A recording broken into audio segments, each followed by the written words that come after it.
Hello, hello, hello, everybody, and welcome to episode 7 of the Hounds of Mercy versus Andake and Mercy 7 Evil Exes. I am your GM and producer, Connie. My pronouns are they, he, and she. You can find me on Twitter, Itch, and Patreon at by Connie Chong, BYCONNIECHANG. And I'm going to pass along introductions to Quinn. Hello, I'm Quinn. My pronouns are they and she. I play Lally, who also uses they, she pronouns and has never done anything wrong a day in her life. You can find me on Twitter at Quintastic_, and I'm going to pass it to Humna. All right. Hello, everybody. My name is Humna, and I use any and all pronouns. Today I will be not praying. Well, I will be praying, but I will also be playing Geron Cuther, who uses they, he pronouns, and somehow is the most emotionally stable hound right now, officially. So that's great. I'm a TTRPG performer, and you can find me on Twitter at hshahid_, where I talk about all of the different projects that I'm a part of, and I will pass it along to Dare. I think this is literally the first time I have not went first. I was so confused. Hi, I'm Dare. They, she, he pronouns, all good. As long as you mix them up, that's fine. I will be playing Gentle, who is going through it right now. We also legally have not put that to a vote whether Dron's the most stable. Just Dron's Drake, just Drake energy, so it's fine. That's it. Yeah, Geron's Drake, but the rest of y'all are like even more unstable than Drake. So I think you need to look inside and see what that means. So as a reminder, Andake Anthologies, this is volume 1 of Andake Anthologies, which is a multi-part miniseries running alongside our main D&D campaign featuring an entirely new cast and everyone's favorite GM, Connie. That's me. And this is the Hounds of Mercy, which follows, of course, the nominal Hounds of Mercy, a gay monster hunting group with collective mommy and daddy issues, traveling Andake in the wake of the cataclysm to bust some baddies, including their fearless leaders, terrible exes. We have been streaming for 8 Tuesdays straight, or rather gay, starting several weeks ago. This is the penultimate episode, and the grand finale of the Hounds of Mercy comes to a head next Tuesday. So thank you for tuning in to the approach to the big climax. So we do have a donation goal for the series of $400 because we smashed $200 a couple of weeks ago. Thank you for that.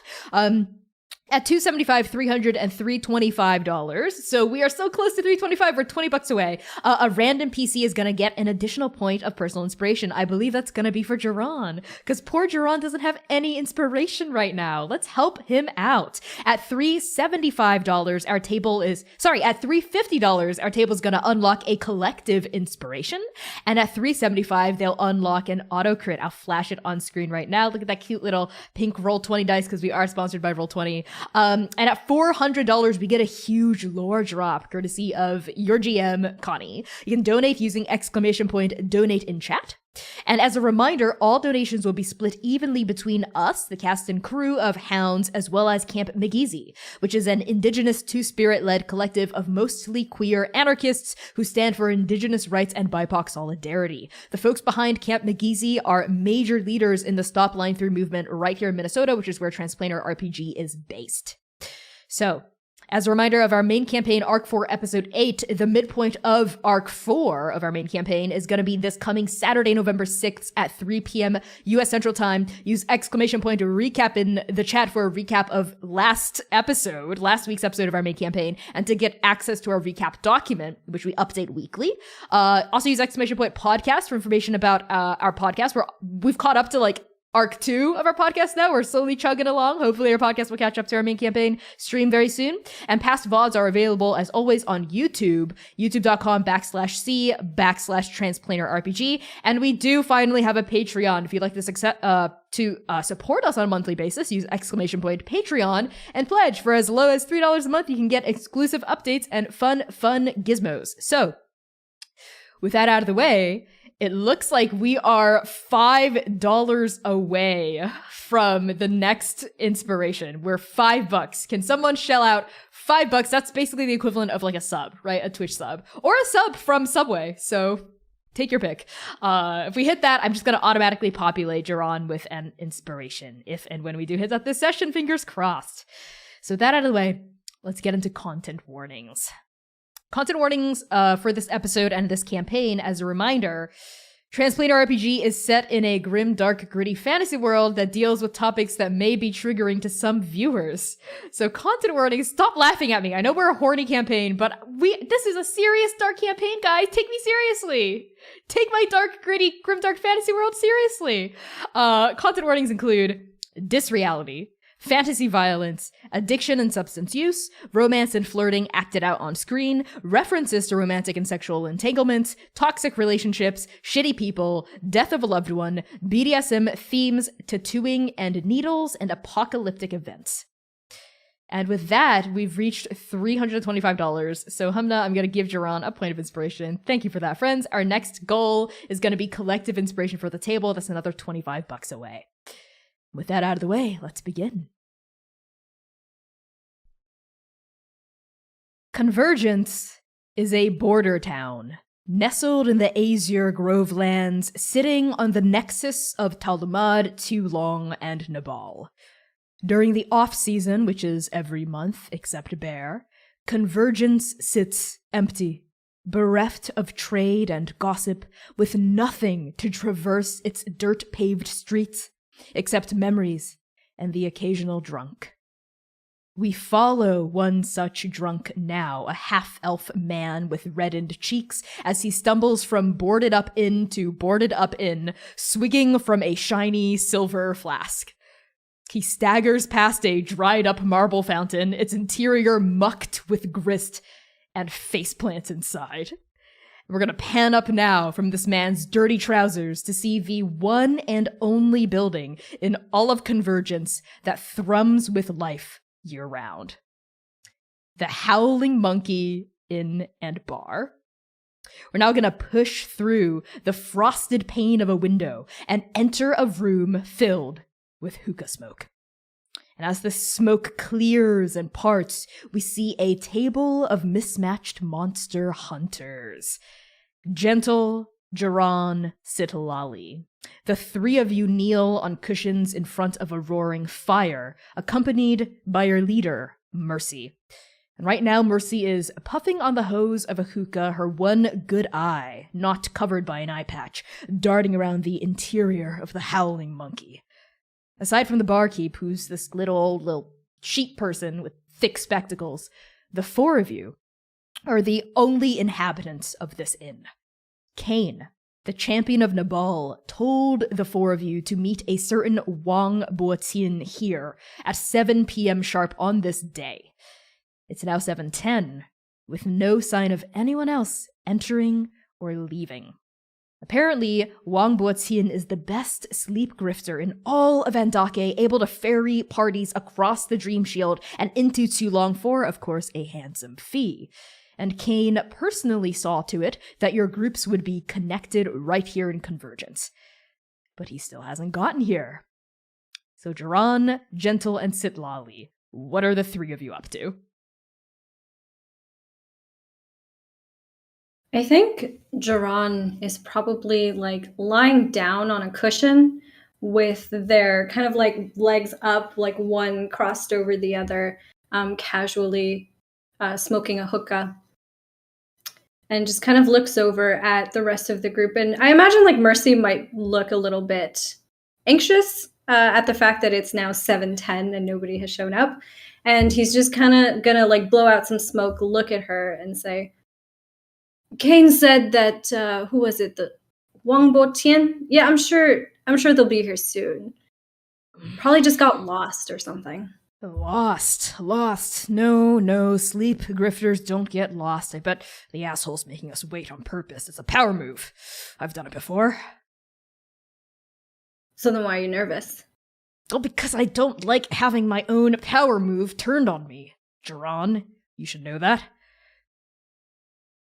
And Geron just kind of laughs and takes another puff of the hookah. So, Geron, what else did Kane have to say? What do you mean? Well, you two seemed rather intimate, so... I don't know if you could call it that, per se. Why, Sitlali? Did I beat you there?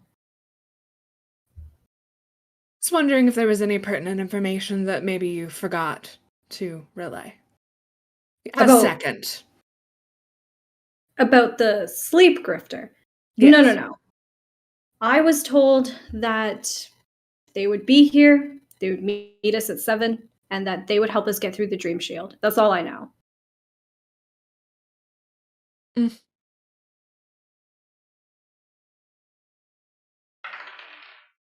Okay. Nothing happens? At least you don't think so? You continue puffing on the hose, blowing smoke about the tavern. I think it's starting to like seep in between like the slits of your mask, Gentle, and maybe starting to sting your eyes a little bit. I'm not wearing a mask. Oh, you've got your mask off. Mm-hmm. Ooh, okay. So maybe go ahead. Sitting. Yeah. I'm just sitting, taking slow drags. They're very, I think, focused and methodical, almost like I'm doing a deep breathing exercise. And I'm just sort of letting this all play out. I haven't said a lot lately. Gentle, look, we're just gonna get through the dream shield. We're gonna get Oka, figure out some stuff, tell Oka some pertinent information they might not have their hands on yet. And at that, Mercy glances at Geron, like with like a note of warning in her eye, and then back at Gentle. And then it's straight to Bud, promise. No, I understand. We went over this already. I just simply focused on the mission. Okay, good. Where is that bastard? It's 7:15. Ugh. And Mercy sort of like jitters like one big like knee up and down and looks from side to side. She looks to her left, looks to her right. When she looks to her left again, I think she's next to Sitlali on her right and Geron on her left. There is a person that just appears between you, Geron, and Mercy when she looks back to her left and she goes, And now all of you see, Sitlali, even you with your passive perception of like 23 or something, did not notice this person until just now. You see sort of just like appearing out of nowhere a half Kenku woman, maybe 5 feet tall, with these oil black feathers rippling up her arms all the way up to her neck. And this thick mop of feathery hair rakes up and away from her forehead all the way down her spine. And you see that her eyes are dark, big, orbitus even, one might say, and just a touch too wide. And her lips are smeared with black lipstick. Wait, no, actually, that's just the natural color of her mouth. And her exposed skin is pale, like a ghost's. She wears this like glittery leather armor that rattles as she looks from side to side between you, Geron, and Mercy, rattling with these various little trinkets, gems, bells, bones attached to the joints, right? And you see also no fewer than like 11 or 12 daggers just strapped to various parts of her body. And she's like weirdly hot, like hot in a really weird way. You know what I mean? Like unconventionally attractive, like with these like feathers and big wide eyes looking between the two of you. My god.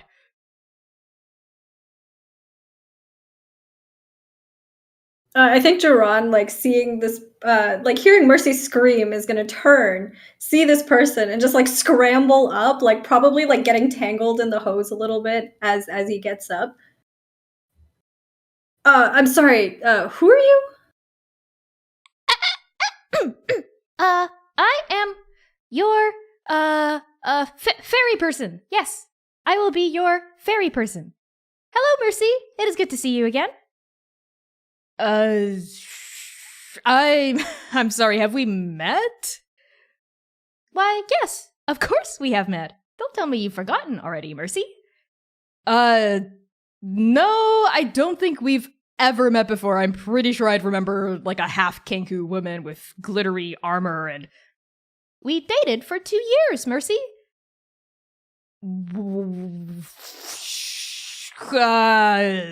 Right.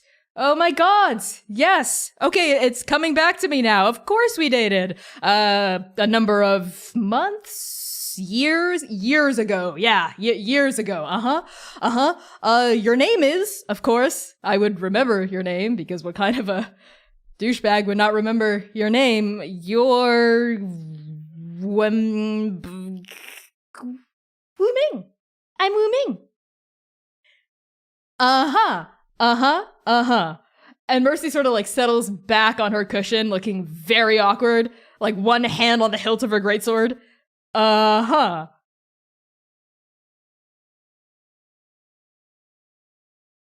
Okay, we've got multiple raised hands here in the party. Sitlali, it's very unlike you to raise your hand. More for the GM's sake. Can I roll insight on the X? Yeah, anyone who wants to can roll insight on Wooming. Because, thinking emoji. What's my insight again? 9.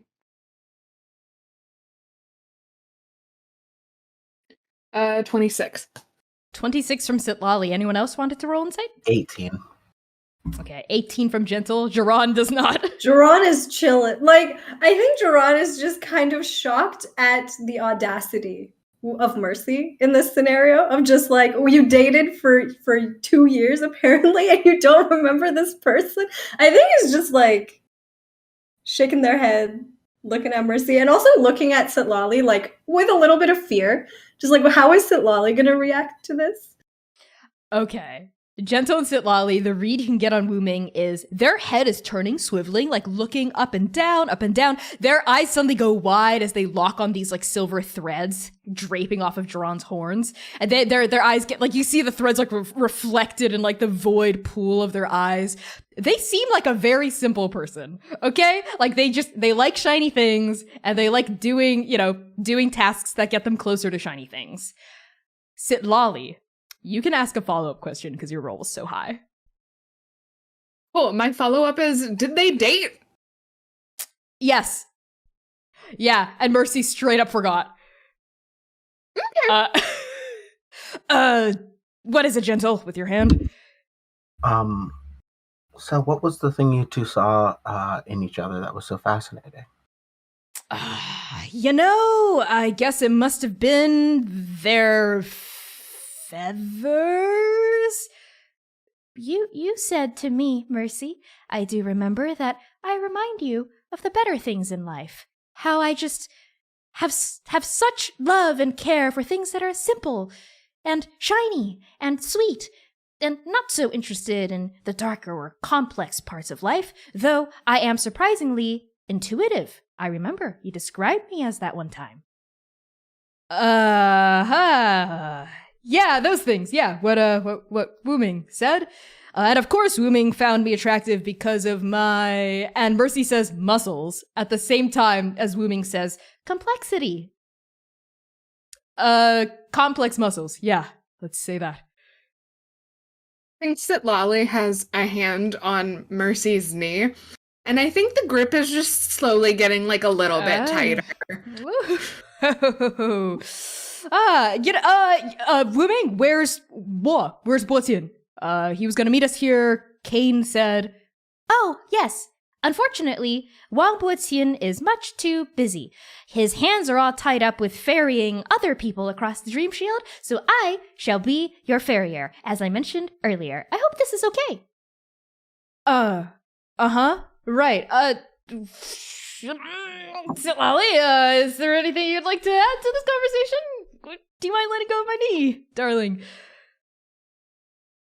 Talk later. And I think they let go, kind of pointedly. Yeah, we'll talk later.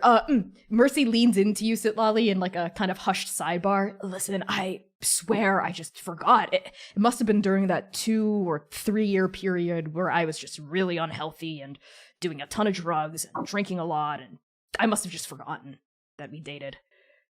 You know what will happen to you if you do that to me, right? I will never. There is no way I'd ever be able to forget you, Sitlali. I promise. And I don't make promises easily. Good. Come now, my little raven.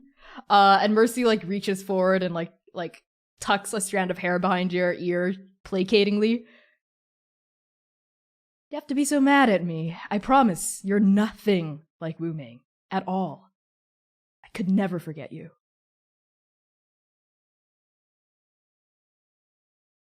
Fine, you can make him up to me later, I suppose. Okay, well, I look forward to that. Shall we go soon? It will be dark, very soon, which makes our journey more dangerous.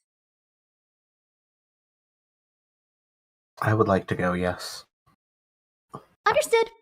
And Wooming sort of like, they don't have wings. They just sort of have like arms with like thick feathers growing off of it. Sort of hop back, straighten up to their full 5 feet of height. They stretch out and they start doing side bends, like 1, 2, 3 off to one side and 1, 2, 3 off to the other. And a few feathers sort of ruffle off their body as they do that. And they start to do like some Slav squats. To like warm up, it seems. And as Mercy gets up, sort of like sheaths her greatsword back into her back. Wooming, what are you doing? Well, we will technically be sleepwalking through the dream shield, and last time I didn't stretch out or tell my clients to stretch out, they pulled a few tendons. So it's a good idea to get limber before we go through. Great idea, Wooming. And I think Geron is going to join her in her little stretch. As you do, she looks up at you, her eyes still entranced by the threads, and she says, Can I have one of those, please? You mean the threads? Yes, they're very pretty. Are they Morozin? They are. And I think Geron pulls off like a particularly long piece and then like unravels it from their horns and then gives it to Wooming. Wow. And then she like sort of holds it like it's like a thread made of pure gold in like 2 feathery hands. What's it made of? Well, tales say that Morosi clerics are able to weave ice itself into threads. And it's been said that if somebody gives you one of these threads, that your fates will be forever intertwined. So I suppose you and I are going to see each other again sometime. When you look back at them after like going onto your spiel, you see the thread dangling out of their mouth as they're like, chewing on it. No, don't eat that. Oh, sorry. You just said made of pure ice, and I like to eat snow. Yeah, I really don't think that that's a good idea either. You never know what's in the snow. It's a good way to get water when you're up north, and all the streams are frozen. That is true. But it's always a good idea to treat the water first before you just shove it in your mouth. So, this is dirty? No, but, just as a word of caution. Okay, thank you. And they like spool it up and like tuck it away. I think in the flap of I think they have like a hooded cloak on over their armor. They tuck it away in like one of the many inner pockets. Gentle, where are you carrying your mask? Is it hidden away in your pack? I think it's hanging off of like my waist, almost like off a belt loop or something to that equivalent. Ready for immediate mask action if needed. I think Wooming, as she tucks the thread away, cocks her head to the side and sort of like bends all the way over to one side, and she comes face to face with the mask strapped to your waist. Ooh. You can sort of see like her face reflected back in like the polished sheen of your mask. That's a pretty mask. Can I have it? Why do you want it? 'Cause it's pretty? I guess I don't really need it anymore. Not right now. Gentle, surely you're not. Let's go through the dream shield first, and then we can talk about maybe giving up masks. Okay. And I just sort of like lean down and just say, it's a maybe, but I can show you how to make one if need be anyway. Okay, I think I'd like that. And you? And Wooming sort of hops over and pauses in front of you, Sitlali. You have very pretty eyes. You can't have them. Oh, no, I wouldn't want to take those out of your face. I was just commenting on how pretty your eyes are. Thank you? You are very welcome. And Sitlali, where is the Raven Queen's feather? Is it in your hair or on a part of your armor? It's so, their old, well, I'm calling it their old holy symbol, the raven skull. Mm-hmm. I think they've tucked it inside of that, and then at some point, I feel if for flavor, like had like a silver backing attached to it, so it's like protected inside of that skull. So it's not visible within the skull? No. Okay, cool. Wooming makes this odd chirping noise, nods, and says, Well, it's time to set off, I suppose. Ooh, Mercy, you've gotten older. Okay, all right, let's go. And Mercy tramps off after Wooming, like daring you all to not comment on what Wooming just said about her. Can I insight check if Geron is being a fuckboy about this, or... What? What do you mean by that, What did I Lily? do? Wait! About what? Wait, like if Geron was trying to seduce Wooming? Yeah. I Like if they made up that story to like impress Wooming. No! Not everything that Geron does is with this in mind. This is As second, Sitlali feels it's very important to make sure that Geron is focused on the mission. Don't worry, babe, he is. Don't worry. Yeah, I don't know if an insight check is necessary here, but Lolly, you can roll just for fun. You can roll an insight check for fun and see what you get. I'm not rolling deception because I'm not No. lying. 28? Yeah, Geron, everything that Hamna has said about Geron has been accurate. That's just how threads are woven in Morose. Fine. Yeah, sure. Okay. Okay. And with that, your party sets off. Wooming is swift on her feet, darting through the shadows of convergence as though she owns them. You lose sight of her a few times, but you always find her a couple dozen feet down the way, perched atop a lamppost or like squatting on top of a length of fencing as she waits for all of you to catch up. And soon, your party leaves the empty, wind-swept streets of Convergence behind, the lights of the Howling Monkey glimmering in the distance as the starless dark starts to set in. A deep, autumnal wind whistles as Wooming leads your party into the silent grove. A thick, tangled, hilly bamboo forest that doubles as a border between Nabal and Tulong. Rain-softened earth squelches underneath your boots as you traverse the woods. Tall stalks of bamboo rise like massive matchsticks around you, their leaves and branches whispering in the wind. Wooming actually produces a pole from the flaps of her cloak and sort of shakes it in the wind, almost like she's trying to attack the breeze. But actually, on like the fourth shake, a metal lantern unfolds from the end of this collapsible pole and hisses to life, and a bright orange mote of fire burns within its chamber and illuminates your path. As you walk, the bamboo around you casts strange, flickering shadows. Your breath comes out in dense, thick clouds, mingling with a fog, an ever-present fog that starts to set in around you. A heavy, wet mist rises from the uneven earth, cloaking the roots of bamboo shoots all around you, clinging uneasily to your skin. Wooming whistles a low, meandering tune, but other than that, the only noise that greets your ears are your own footsteps squelching through the earth. I hate fall. And Mercy's just sort of like tramping, I think, down the path, looking around, one hand on the hilt of her greatsword, very wary, watchful of monsters.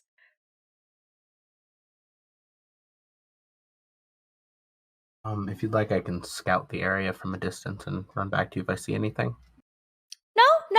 No. We should not be separated. That would be a bad idea. We should stay together. Those who wander off never leave the shield. Why? How do people get trapped in here? Well, they end up sleepwalking. And they go round and round and round and round in circles and never come out. But if you follow me, I know these mists. I know this fog. I know the shield. I can get you through.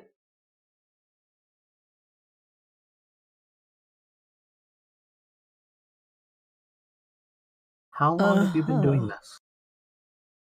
3 weeks. My God. 3 weeks since you started training, or 3 weeks since I started ferrying people across for money. is it easy to learn? No, it's very, very difficult. Even some experienced sleep grifters lose their way here, but not me.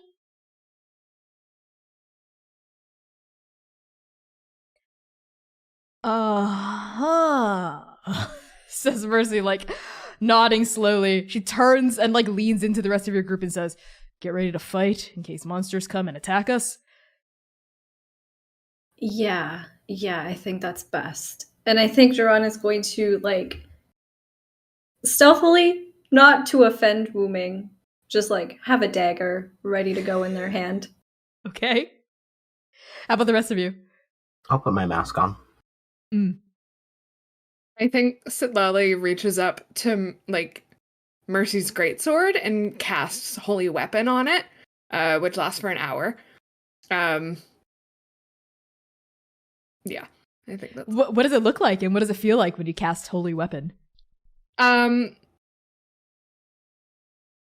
think they're back from, like, 5'2" to, like, 5'5". I think we're on the up and up. Because we're second now, so we got some inches back. Height-wise. Don't worry about it. So I think, I've derailed my own thought. Sitlali pulls, like, unsheaths the greatsword a little bit and touches the blade with 2 fingers, and just kind of, like, that multicolored spark just kind of travels, like, into the scabbard, or the sheath, rather, and just, it kind of hums a little. Ugh. All of you sort of feel the weave tighten a little bit around Sitlali as she places 2 fingers on the cold steel of Mercy's blade. Oh, thank you. Thank you. Least I can do. All right, everyone, stay on your toes. We don't know what beasts lurk in the deep here. Probably just your own subconscious. What? All of you make a perception check. Oh boy.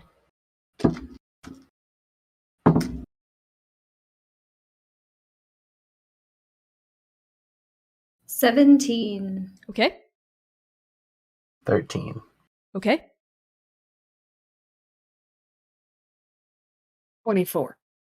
Okay, all of you see maybe 30 feet off to your left, cloaked in shadow, partially hidden by tangled underbrush, illuminated by Wooming's torch, is a body.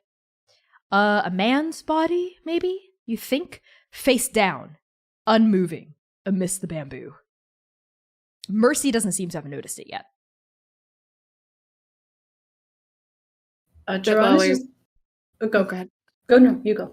Okay, Sitlali will put up a hand, like, to stop Mercy and everybody else, and just point for Mercy's benefit. What is it? Wooming also comes to a stop and swings the lantern around, looking, like, head cocked in interest. And as, like, the lantern swings around, like, the body 30 feet away is illuminated even more prominently, and Mercy freezes. Upon seeing this, like, face-down body, right, of, like, this, like, and now you see it just looks like a dude with this, like, maybe, like, tuft of black hair, you know what I mean? And you notice, like, some tattoos, like, down the side of his face. He's wearing this, like, thick leather armor. You see some, like, the glint of, like, chainmail on the front. And he's just covered in mud, and you notice blood. He appears to have been attacked by some sort of animal or monster or something. He's, like, fucked up. Like, gashes all over his body have, like, ripped part of his plate mail off, and he's face down, unmoving. You don't know if he's dead or just unconscious. Do we want to check and see if he's okay? Do you say this out loud, or are you asking out of character? Saying it out loud.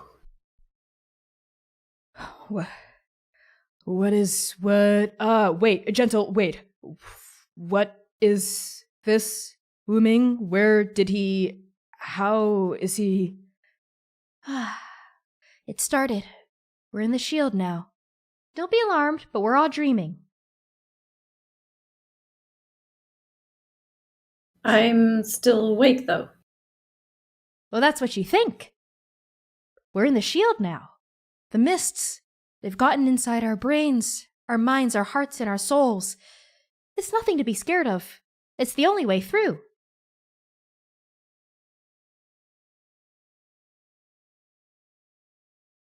So, whose is that? And I nod at the body.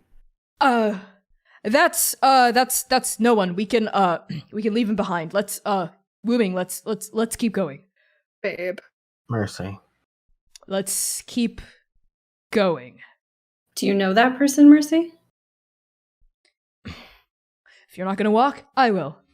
And Mercy turns and starts walking, like strides past Wooming, who goes, "Oh!" and like hurries I up. get in Mercy's way. Mercy draws to a stop in front of you. Gentle.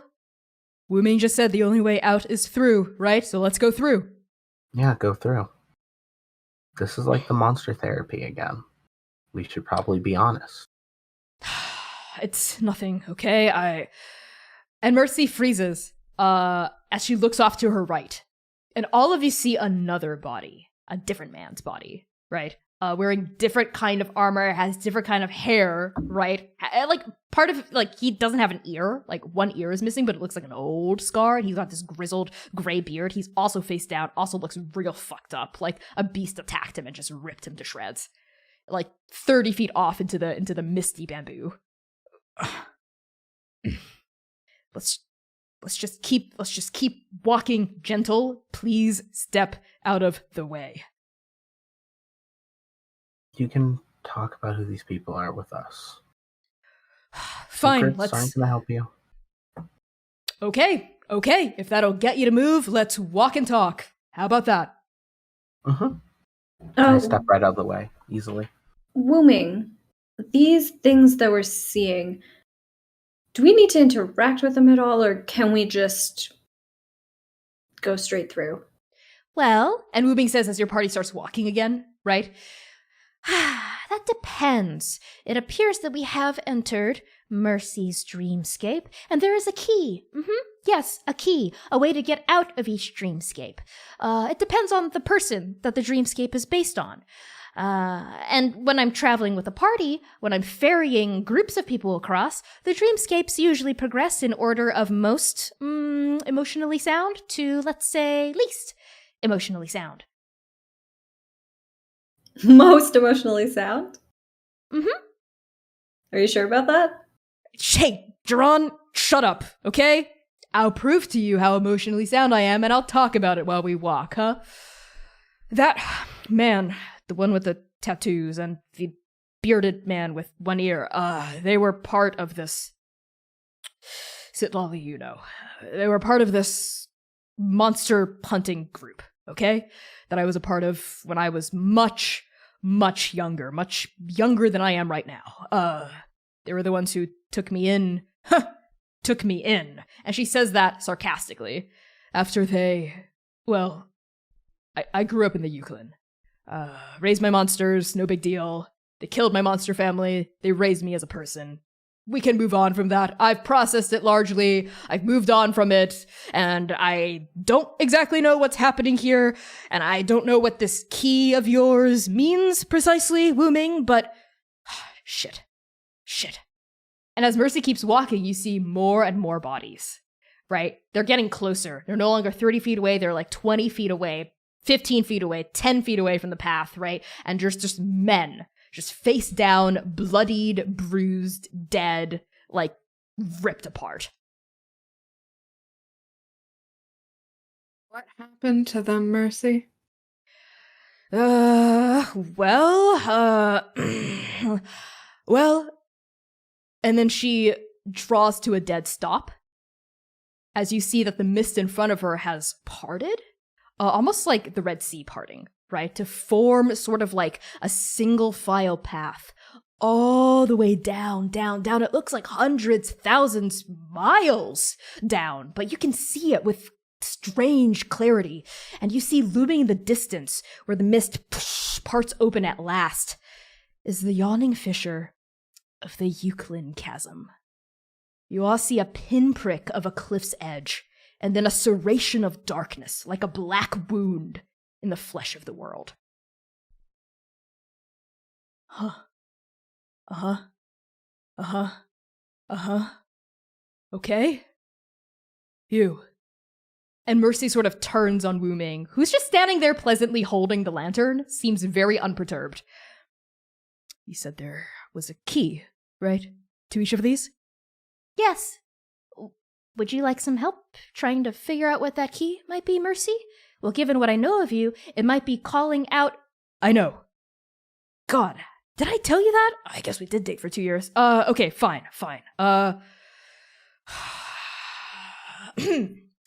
Mercy clears her throat, takes a few steps forward, like one hand gripped tightly around like her divinely appointed greatsword. Hinsa! I know you're out there. Come on out, you fucking bastard. Hinsa! And as she calls out this name, Hinsa, maybe 15 feet in front of all of you, the mist swirls and sort of laces into existence. A man. He's maybe 6 feet tall, half-elf man, with this like kind of stubby beard, and this sort of like uncombed, kind of dirty brown hair. Like his skin is tanned from work and kind of weathered, and he's got this like short sword strapped to his waist, and he's wearing this like rugged leather armor with studs on it.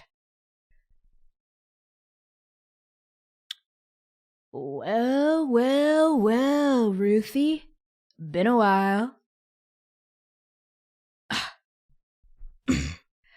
Mercy clears her throat and looks back at the three of you with like a look in her one good eye that just basically says, like, don't ask in the eye. Turns back to this man. This isn't real. You're not real. You're not actually here, are you? Just 'cause I'm not actually here and I'm not real, it doesn't mean it doesn't matter, Ruth. Don't call me that. Call you what? Your given name? Your appointed holy person name after I rescued you from those bone-throwing beasts? You should be grateful, Ruth. And Hinsa, like, spits at Mercy's feet. This is how you repay your gratitude? The blood of the men who raised you? Like I said, Ruth is not my name. That's right, Ruthie.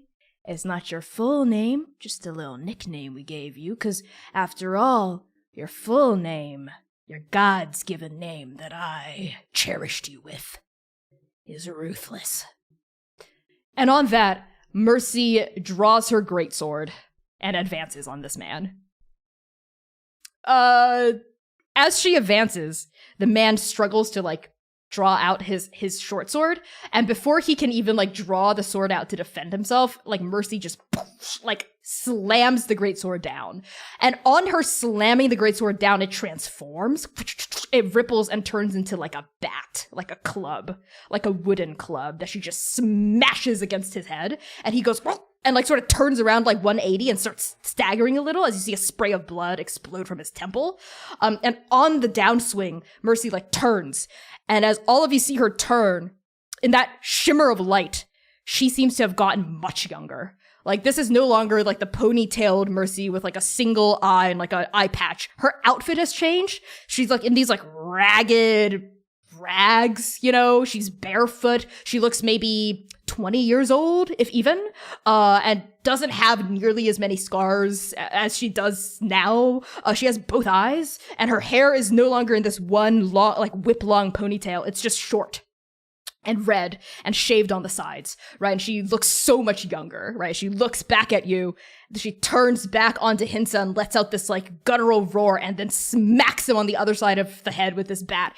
And he stumbles backward, like, holding his head. He goes, Ruth, what are you doing? What are you? And she slams him on the top of his head, and he drops like a sack of potatoes, and he's like cradling his head as he's bleeding out from his crown. And Mercy lifts up another, like, her bat again and just starts beating him it's brutal. She's just beating this grown man to what it appears death. As she's just bam, crack over his ribs, bam, crack over his spine, bam on his tailbone, like bam on his legs. And then she like hits him so hard that this like thick club like shatters. And she just like resorts to kicking him and punching him and just like literally punching the living shit out of this dude as she gets down and starts just wailing on him. And as she like draws her like hands back, you see that her knuckles are like bloodied and bruised from like punching him and kicking him so hard.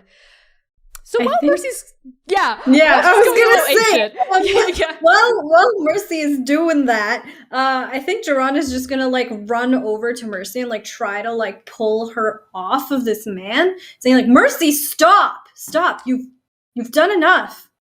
Geron, as you run forward and those like words come out of your mouth and you try to grab her, Wooming actually gets in your way. Wait, no. This is what she has to do. This is the key. She has to do this, Geron.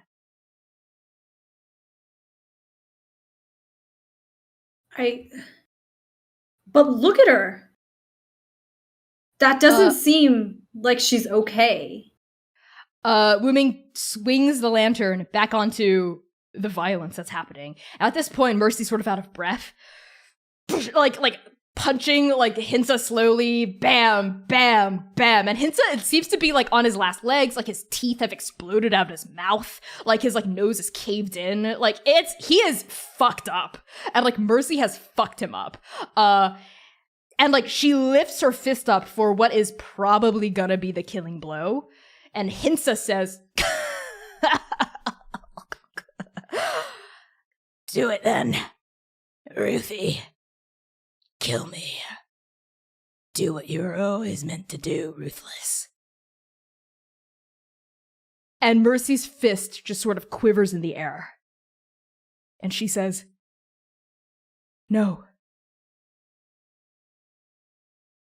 No.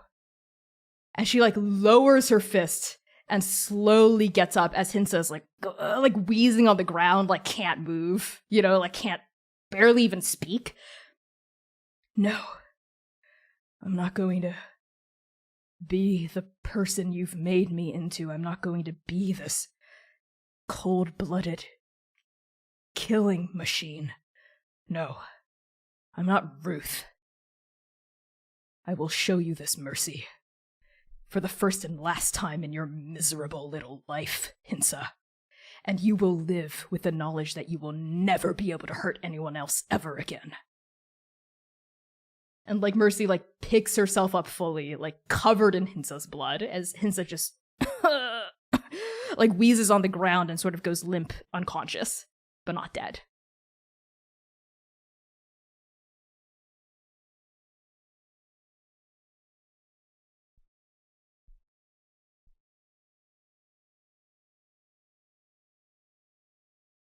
I'm just giving y'all space to process and maybe have a reaction if you want one. But I can also go on. I think I look at everyone and just sort of like I just sort of sagely nod at all of that. That's all making a lot of sense. The math is mathin'. I'm happy to break through watching that breakthrough.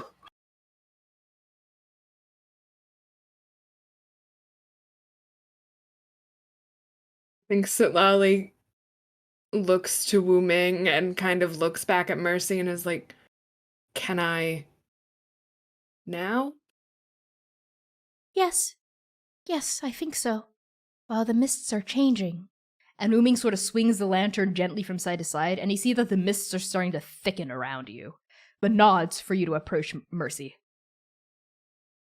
I'm there as fast as my little feet take me.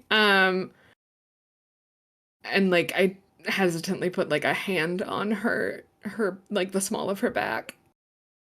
As you approach her and Mercy comes into sharper focus, you see like her hair comes back down. She seems to get a little bit taller and broader. When she turns, it's the old Mercy again, right? But her knuckles are still covered in blood.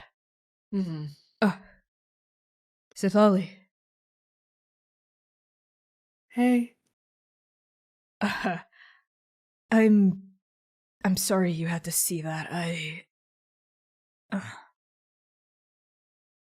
It was kind of hot. I'm not gonna lie. Ah, Sitlali. The most traumatic event of my childhood. Well, late adolescence, I suppose. It's hot to you? Well, when you put it that way, it makes me sound like an asshole. uh, weirdly enough, I feel good. I feel good doing that. Called catharsis, babe. Yeah. Catharsis. Yeah. Guess I am the stablest of all of you suckers, huh? I'm sure I'll be next. And I pull her down and kiss her. She kisses you back. As you pull her down, I think the mist continues to thicken around all 5 of you. And then new environs begin to glisten into reality around you, like images refracted through a prism. Hinsa's blood pools around Mercy's boot and begins to spread out from the body like a bad rumor. These thick, crimson globules of blood and liquid seeps across the forest floor, painting fallen leaves red, coating the backs of your throats with the smell of rust.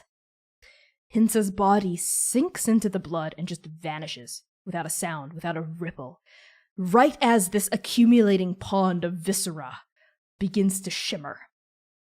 And all of you see a sheen of light dance across the hardening surface of all of this blood as you feel the soft, pliant earth beneath your feet solidify. And just like that, you're no longer standing in the middle of a bamboo grove with the Euclid chasm yawning in the distance. Instead, all of you stand atop a frozen lake made of blood, interspersed with tall, willowy stalks of bamboo. Huh. Okay. Blood Lake? Whose is this, you think? You said it was a frozen lake, right? Yes, I did describe it as a frozen lake. I think all of you can sort of feel like a chill begin to rise from the surface of this blood lake. I look at Geron. Geron looks over at Gentle at the same time, like, is this you? I don't think so. I think this is you, buddy. Okay. Second most stable. I can take that. And I think Geron just kind of like laughs uncomfortably and like continues to walk and like follow Wooming, assumingly like through this lake. Yeah. Wooming nods and says, Careful. It's slippery. Oh, it's very icy. and it's true. The surface of this frozen blood lake is quite slippery, as Wooming carefully navigates with this lantern held aloft, right? And all of you sort of begin to follow Geron and Wooming. Go ahead, Gentle.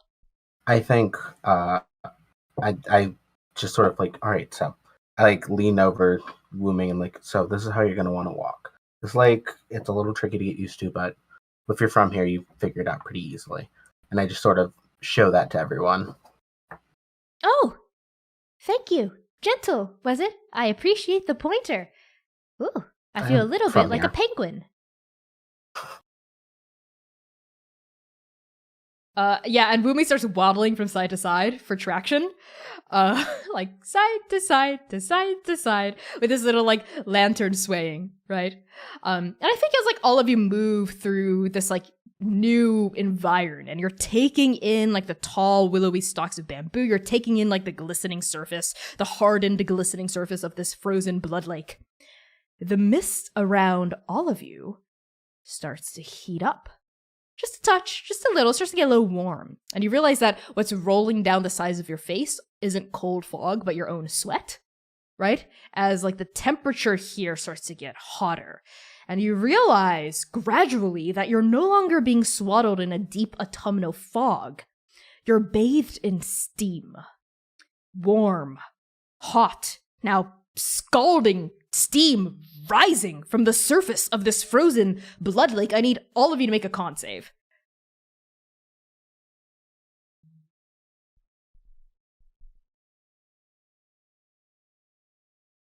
A 9? Oh boy. Okay. I might use some inspiration here. Okay, you've got 1 point of inspiration. We have collective as well. I'm gonna use my point because that was a 6. Oh nope. Do I have to use the inspiration, or can I use the better one? We have collective inspiration and an auto crit. So if you want to use an auto crit on this con save, you can. So I'm gonna 6 because the other one was 4. I'm just gonna live with this. Silali? 14? Okay, all of you fail. And you are going to take 23 points of fire damage. So if you have resistance, you can have that down to 11. Yeah, to 11. As the steam begins to, like, scald your skin, like nip at the exposed parts of your face, even like heat up any metal that might be on your body and like cause the metal to sizzle a little against your skin. It's getting real hot, right? It just sort of crept up on you without you realizing, like you're crabs in a boiling pot of water. I think Geron just kind of goes, ah! And like drops the dagger that he was holding, and then like upon it like kind of clanging on the ground, like tries to go to like pick it up and like quickly like sheath it back into his belt. As you stoop down, like you kneel down to grab this dagger and you look up, Geron, something catches your eye.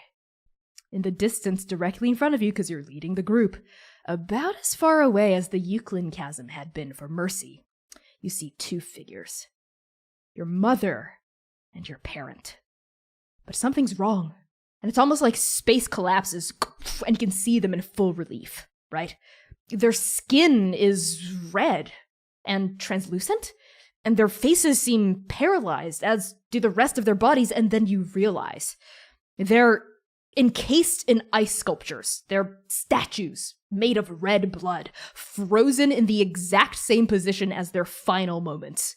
Their eyes are locked on you, like dozens of feet away, their mouths parted in momentary surprise and greeting.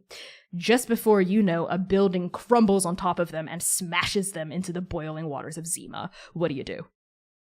Before that happens, I think Geron is going to like quickly grab the dagger, like ignoring any sort of heat any sort of hurt that might do to their hand, and is going to like run towards the 2 statues and like try and like break them out of this like ice ? Whatever this encasing is, like trying to break them out as quickly as possible, like Okay, frantically doing it. You got it, friend. Make an acrobatics check because you're on a slippery blood lake.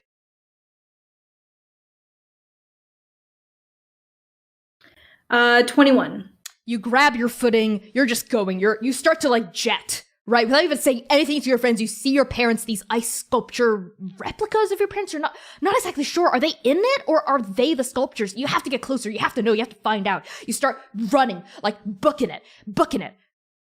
But as you run, they don't get any closer, Geron, right? You're running as hard and as fast as you can, like steam whirling all around you, but they're still there. They're still always just on the horizon like a mirage you can't reach.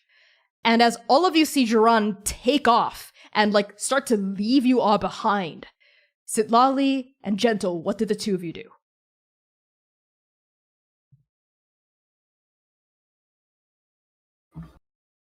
Wooming, am I? Well, I do not know Geron as well as the rest of you. Oh, this is some very hot steam. Yes, why don't you go see if you can help? Yeah, I'll run over immediately. Is there anything here that is like pure liquid that I can run across if it will save time? No, it's all frozen. I'm so sorry, Gentle. I want to run across this lake. Okay. Yeah, I'll just run over. I think my movement speed's 50 right now. Okay. You're gonna like attempt to chase after Geron, right? Okay. You nod at Wooming and you turn and you begin to run. But before I even ask you for an acrobatics check to keep your footing, Gentle and Sitlali, a horrible groaning noise ricochets through the steam as cracks smash open in the ice around your feet, like a lightning bolt, cracking open in Geron's direction. right? And shooting out of this fissure, not only is just more gouts of steam, but also are limbs, arms, hands made of burning blood water engulfed in flames, and fingers made of ice and fire just spring forward and wrap around your ankles, Gentle, and then yours, Sitlali, and then Mercy's and Wooming's, and they begin like more hands and arms and limbs start like spiraling up out of the crack, and they start making their way up your calves. And they burn where they touch you, okay? And they sort of like drag and root you into place with like incredible strength. Like, holy cow, they feel like they're made of like wrought iron, right? You're unable to move. Your nostrils begin filling with the smell of your own freezing, boiling flesh. And Gentle and Sitlali, I need the two of you specifically to make another con save.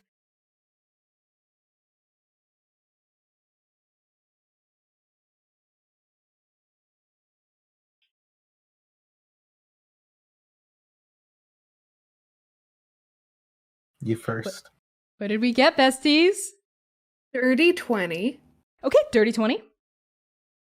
3. Gentle is going to be taking full damage. Sitlali will be taking half. Full damage is going to be 26 points of fire damage. Oh, I'm sorry. 13 points of ice and 13 points of fire. I did split it up for you. Ice will be cold. Sorry, yeah, cold. So that'll be 6, I think, for you if you have resistance to that. And full, yep. Half is those halved. So 7 and... I've already done the math. You're good. Okay, cool. Thank you. I am not very good at math. So Sitlali, you're going to take 6 and 6. So that's going to be 12 points of damage total. Mercy also lets out like a angry noise of pain. And I think, Geron, you hear your friends shouting out in alarm and in pain as you're running. You could hear their voices. What do you do? I think Geron is like running frantically, just kind of going, no, I'm going to get to them this time. No, just wait, Amma. And then like is going to hear the screams, turn around, see the hands coming out of this lake, and they're going to sort of like almost like skid to a halt for a second, and just in this freeze frame of them like almost wanting to run and like looking back and like not knowing what to do, I think Geron is going to pull out a short bow, like sheath the dagger, like pull out a short bow and try and hit one of the limbs that are attacking the rest of the party while trying to run backwards towards their parents. We're trying to get the best of both worlds here. Okay, make an attack roll. Okay. Listen, if it's bad, you're going to hit one of your friends. Okay, well, it was 25. Okay, that's good enough. Roll damage. Okay, give me 1 second. I got a 9. Okay. So as you like pull out your short bow and like unleash this like arrow through the air, you see it sort of whittle through the air and smash into. Are you trying to hit like free Sitlali, Gentle, Mercy, or Wooming first? I think Gentle first. Gentle. It whistles through the air and spears through 9 limbs. At this point, limbs have like made their way up to Gentle's thighs and are trying to like grab onto Gentle's hips. And these limbs are powerful, my friends. They're like pulling you down into the ice. They're trying to bring you under the lake and like pull you in. You sever 9 of them, and they explode out of the way, sort of like rubber, like taut rubber bands being cut. But just as they disappear, like 18 more take their place, like Hydra heads, like smashing out of the ice as you like run backward and trying to get to your parents. And Geron, okay, as you're there, like, I think you hear Wu Ming's voice. I think it's Wu Ming who sort of calls out with this like voice, like sweet honey bird song, as their entire body is covered in these burning, flaming, frozen like arms and hands, and he like steam rising from patches of their like feathers. But they call out, Geron, those are your parents, aren't they? They're your parents. They are Wooming. They're dead, aren't they? They died a while ago. I can tell. I've seen something like this before. They're already dead, aren't they, Geron? They are. Geron, listen! Listen! And Wooming's getting, like, dragged into the ice, but is still, like, looking at you, like, reaching out for you, holding onto this lantern. You have to help us now, Geron. You have to honor the future that they would want you to make. You have to honor the people you've lost by fighting for what you still have, Geron. Please. You know what the key is. It's always been inside you. And I think Geron kind of like takes one look back at their parents and like for, I think, dramatic effect, I'm imagining that this is the moment that like the building falls and they kind of look over longingly at their parents, at the fear in their eyes, take a big deep breath. And just as the building is like crashing down on those statues, they turn around and run back towards their friends to try and free them. Yeah. With like tears, I think, like streaming down his face. Yep. You turn around, you hear the crash of something behind you that you don't see, right? Something that sounds like ice smashing. And you turn and you run toward your friends. And as you like approach your friends, like the arms are like the flaming frozen arms have almost like completely dragged Wooming down now. Like Sitlali and Gentle are also getting dragged down. So how are you going to try to free your friends from these limbs? I think because Wooming is, I assume, like kind of near the front of the pack, I think Geron is going to try and grab the pole that has like the lantern on it and try and like pull Wooming out first.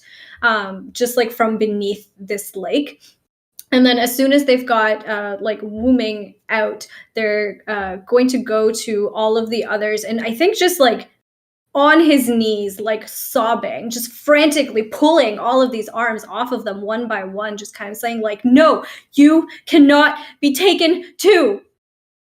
Yeah, why do you have a point of inspiration for that, my good bitch? Yeah, as you like pull Wooming out, pull first.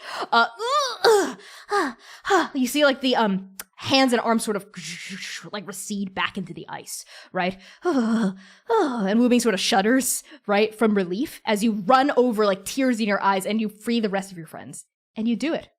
But in the process, you're gonna take a smidgen of damage, Geron, from just handling these limbs. So I think total, you're going to take 22 points of damage. It's going to be 11 cold and 11 fire.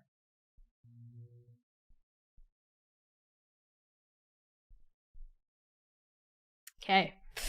So as you free the last of your friends from these limbs, like the limbs just sort of dissipate into the mist around you, right? And like the blood, like the crimson smear of this blood lake begins to leach color back, like color rises, like little like mist particles, like up and out of the surface of the lake and begin to just sort of like leach back into this bone white mist all around you as the fog starts to take over again and start to change the dreamscape, just like it did for Mercy. But there's like a moment where all 5 of you are sort of panting and like in a circle next to each other, like still covered in like actual burns, right? And like freeze burn marks as well from the ordeal.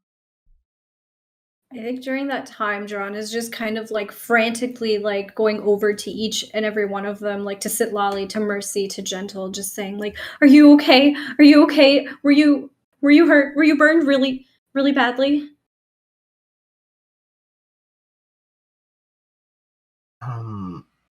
I like am already applying at least one hand of healing to myself because I definitely took a little bit of an oof.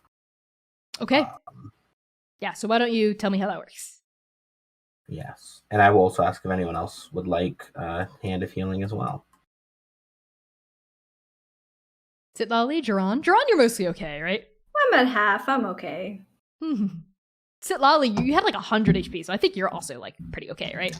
Yeah, I am gonna cast a mass healing word though. Okay. And that covers everybody. So okay. I have 8 for myself, by the way. Sorry. Okay, 8 for Gentle. Good. Everybody else gets 13. Nice. Okay, everyone else can also restore 13. Perfect.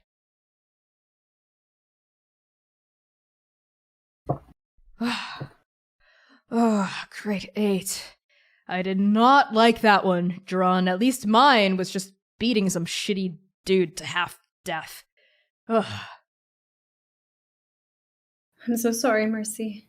No, it's... How are you? Are you okay? And I think he's like patting Mercy down at this point, like very frantically. Hey, at least buy a girl dinner first. Geron, I'm fine. Listen, you don't have to apologize. This Dream Shield bullshit's gonna put us all through the ringer, okay? We're here for you, or whatever corny bullshit Gentle would say. I'm right here. Gentle? Where is Gentle? And as, like, Mercy mentions Gentle and looks around, Gentle's gone. And with that, we're gonna cut to break. So we'll be back in 10 minutes. We're gonna be back in 10 minutes. We will see you at around 8:21. It's 8:11 right now. So see you in 10 minutes. We love you so much. Sheesh. Hello, everybody. Welcome back to Transplanar RPGs, Andake Anthologies Volume 1. Before we hop right back into things, a quick note about content warnings for this episode, and of course for pretty much all of Transplanar. This episode in particular, content warnings include disreality, fantasy violence, addiction and substance use, romance and flirting acted out on screen, references to romantic and sexual entanglement, toxic relationships, shitty people, death of loved ones, BDSM themes, tattooing and needles, and apocalyptic events. So just feel free to use !CW in chat at any time to get a full list of those content warnings. With that out of the way, let's move right back into the session. Gentle. As Mercy looks around this mist-strewn bamboo grove, her eye just sort of like glazes right over you. But you're still there. You're looking at your friends. You're still in the circle, but you see, like, a wrinkle of concern darken Mercy's face as she repeats, Gentle? Anyone see where Gentle went? I look to Wooming and just sort of like, hey, Wooming, can you see me? Wooming swings the lantern, like, off to one side, like, her eyes also furrowed, and the pole and the lantern passes right through you, Gentle. Gentle. And then, like, swings it back around, passes through you again. It almost feels like a cold shimmer through your soul as it cuts through you, like you're a ghost. Gentle.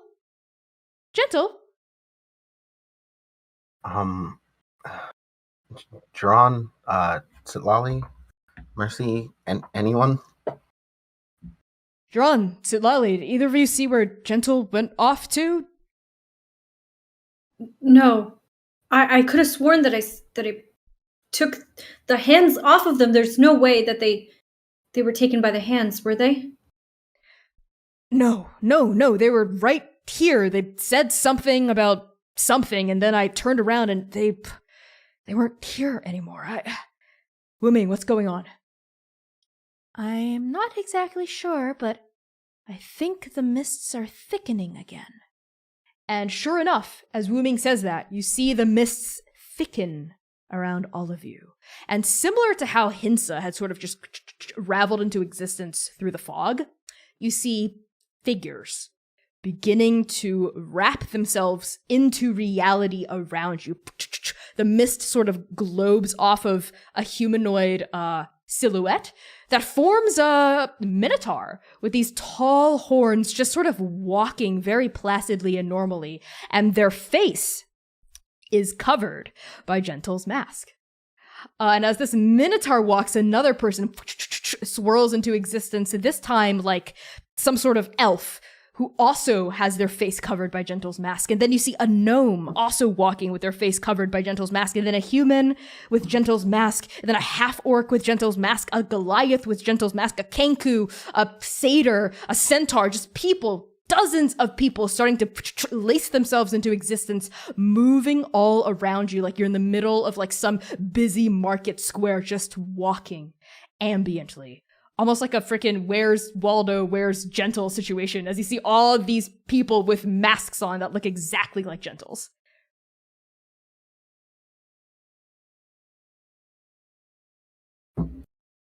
I think I reach for any like the nearest person and just like try to grab one of the masks to see if anything happens.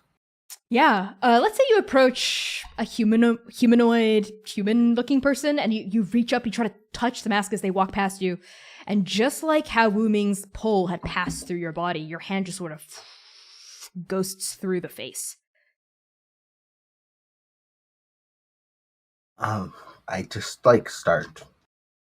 I think I'm getting a little like jumpy and frantic as I'm like, and I like try to put my hand on like every one of the hound's shoulders just to see if any of them can like feel my presence.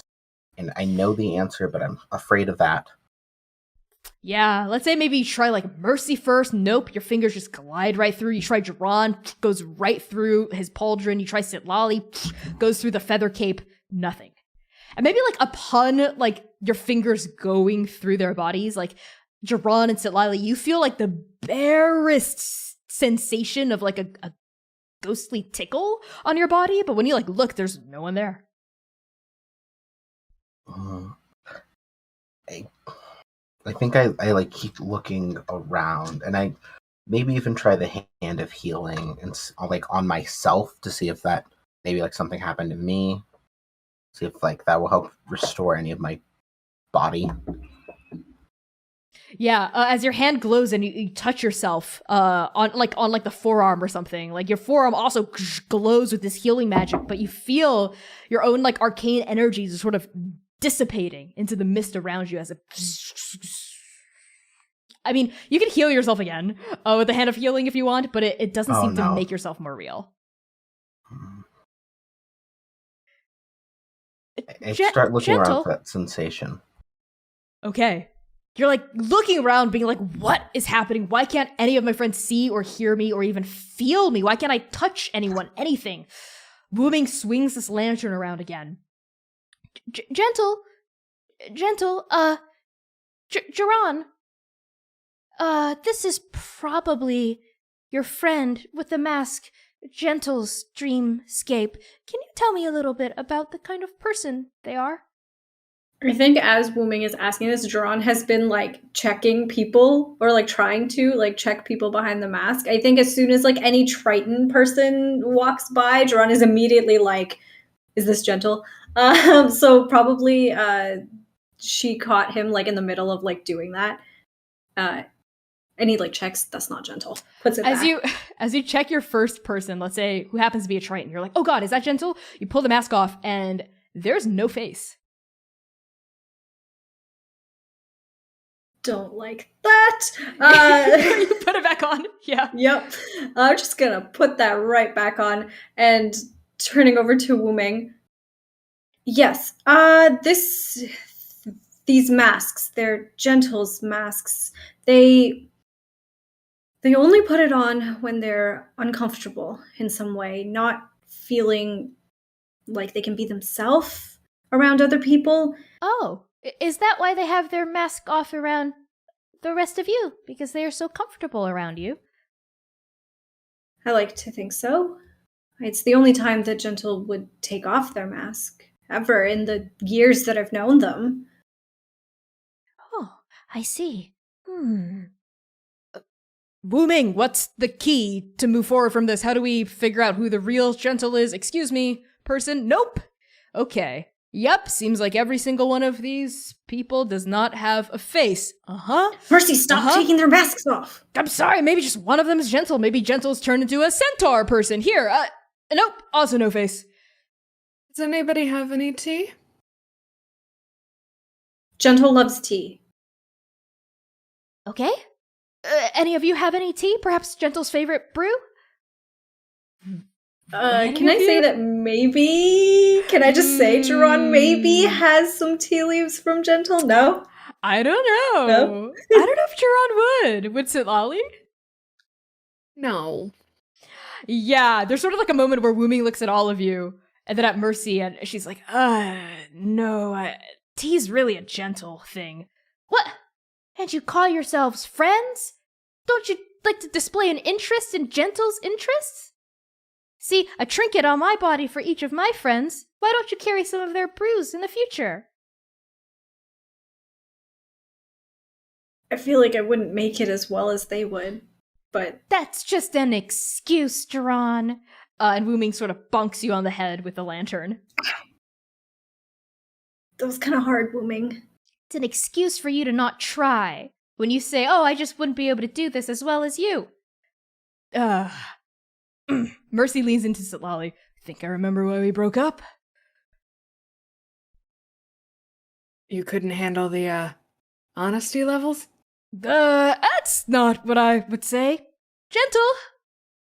Gentle, can you hear me? Can you hear any of us? Gentle? As Wooming's calling out, Gentle, I think you see all of this happen, right? You witness and you see and you hear all of this happen, Gentle. What do you do? I think at hearing the I think definitely sort of in Gentle's head, you flash back to moments of Gentle definitely offering to give people brews of tea and people just in inopportune times, because that is the only time Gentle would absolutely do it. And sort of just falling, but rising a little bit, hearing Wooming's words, just maybe if I made them tea, that could help. And I start trying to mix and make my own little because I keep a mess kit on me and stuff, so trying to brew my own tea. Mm-hmm. You reach down for your mess kit, Gentle, and your hands pass through it. Your fingers just go right through the mess kit, and you smell an aroma of tea being wafted up from your attempt to grab it. And maybe that's when you freeze a bit, crap, what can you even do right now? Who are you if you're not making tea for your friends, right? And I think there's maybe a moment where you stand there, and if I could deal emotional damage, I would. But I can't, so I won't. Psychic's a thing. That's true. Okay. You know what? Thank you for reminding me, Dare. I will make you take psychic damage. So why don't you make a intelligence saving throw?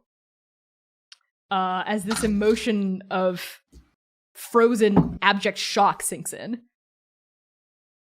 That's an 8. Okay. You are going to take... Oh, that's not so bad. You're going to take 11 points of psychic damage. I am getting beat up here. It's really funny. I'm getting destroyed in this place. Sure are. Yeah, as you freeze there looking at your mess kit, your hands just scrambling through, like they're made of ghostly wisps similar to the mist swirling all around you. And that's when you hear Wooming's voice, yet again cutting through the fog, saying, "Oh, Okay, Gentle, assuming you can hear me, assuming you can hear all of us, we can't see you, right? It's gotta be a metaphor of some sort. All of this has been a metaphor of some sort. Gentle, I think I can relate to you a little. I've had a nightmare like this before, a little bit. I've felt unseen, lost before, next to Mercy, actually. Everyone saw her for who she was, but no one ever really saw me. She never really saw me.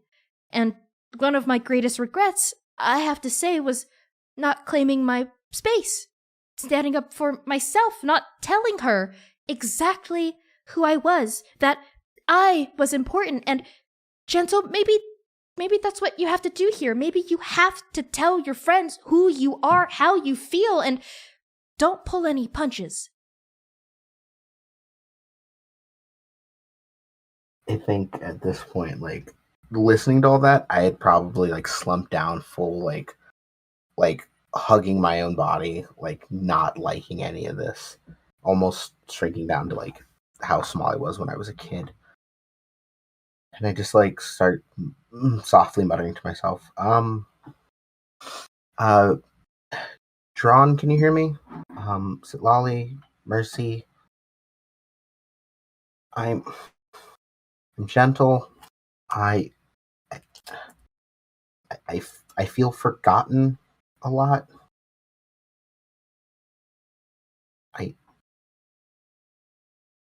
I wish I was as important to everyone as you all are to me. And I just want my friends to help me, when I help them. And I think I just walk closer to towards the Wooming's voice and say all of that. Yeah. Gentle, are you speaking your truth in this moment? Is this how you actually feel? I mean, yes. There's, I think, a lot more bitterness there than Gentle would like to admit, but yes. And maybe, if I may, maybe some of that bitterness comes through in the tone of your voice a little bit. Mm-hmm. And as you approach Wooming and like the light of this lantern, Geron and Sitlali, the two of you start to hear sort of like almost like a radio transmission, like doing its best to find the right dial, the right channel, like Gentle's voice starting to like static back into existence. And you sort of like catch most of what Gentle says. And then you see like a ghostly foot step into like the dim light of like Wooming's lantern radius, and then another foot, and then it like rippling all the way up, Gentle solidifies and sort of like weaves themselves back into existence as they speak, right? As they like approach the rest of you with this like very genuine look in their eyes. And Gentle, why don't you tell us like what else your friends see in your face? I think there's definitely Gentle's crying again. This is this is I think the last time they've cried since like Bud and everything happened. And I think it's just like that hope, and they like are reaching out of desperation of, please just see me. More than anything, I want you all to see me right now in this moment and just be there for me. And I'm just reaching out. Lolly's gonna run over and open their arms for a hug if Gentle wants it. If I'm able to hug, absolutely. Geron is going to run over and join this hug. Yeah, reluctantly. There you are. Okay, all right, we're doing this. Mercy comes forward and wraps all of you in like a big bear hug and like picks you up. I don't know how, but Wooming's clinging on there somehow too. It's like likes to feel included, like clinging onto Gentle's leg, and lifts all of you up. Okay. Welcome back to the group, Gentle. Thank you. Mercy, I wanted to say something. Yeah, go ahead. Mercy says, as like the mist people, the other Gentles begin to sort of just sink down into the mist, like pillars of salt, right? Their masks are the last things to go, as they also gently fall into the ground like white leaves and then disperse into mist. Actually, and I look to the group. Is it okay if I say like a couple of things real quick? Is that okay? Yes. Of course. Mercy, you're a lot. I guess I'm a lot more like you than I realized. Which is that why you're so mean to me? Is that all you wanted to say about me, Gentle? I punched their shoulder. I wanted an answer. Yeah. Listen, Gentle, I'm sorry. Okay? I know I'm tough and horrible and vicious. And you're not. think... No, I am all those things. I mean, my dream thing was literally beating the shit out of a dude. But listen, I think what this has made me realize is that I take you for granted, Gentle. I think you're just a part of the Hounds, and you'll always be a part of the Hounds no matter how poorly I treat you or how mean I am to you, because you've just always stayed. And maybe that's kind of a dick thing to do, and I'm sorry. Just like nods a little bit. The truth is, I did almost leave immediately to go save Bud. And I want to at least leave a letter. And maybe if I left a letter, I would have been, and like, they're like starting to fidget a lot, as I like, don't really want to say this. It's maybe if I left a letter when I left, maybe I'd be missed at least half as fondly as someone like Oka is. Because I feel like I'm just not as important as everyone else here sometimes. And they're like just really shaky as they have to say that. I think Geron goes over to like hold Gentle's hands to steady them as they're saying this, and like tries to look Gentle in the eyes. If Gentle is like willing to make eye contact. Don't Much hate who I am. don't say that. You are important to the Hounds. You're important to all of us, to me. Leaving a letter behind is no way it's no way to leave a memory. The way that I miss Oka is it's not good, Gentle. And I never want to miss you like that. You have been my best friend ever since I can remember. And I love you. I think I say back in Morosi, I love you too, and you've always been there for me. And something I need to tell you. And I think in Morosi, this conversation happens real quickly. I've always, I think, cared for you more than just a friend, and I don't have any plans for anything, but I just wanted to say that now so I can finally stop living with that over my head. This is just the gentle honesty time. And then like I take a deep sigh. That one's been a while. I think back in Morosi, Geron is just going to say, I didn't realize that. Gentle, It's okay. It's okay. I still care about you a lot. Yeah, no, that's And I fine. do love you. You know that, right? Yeah, I love you too. You're my best friend. I think Geron is just going to go in and like give Gentle a very tight hug. I give Geron a big hug back, and I just go over to Lolly, and I just say, "You inspire me a lot." I shouldn't. If you hadn't punched the shit out of me at the court, I don't know what would have happened. I mean, I think we both know what would have happened. Nothing good. Nothing good. But that's why we're a team. And I I gotta give you a love big hug. Morosi. Yeah.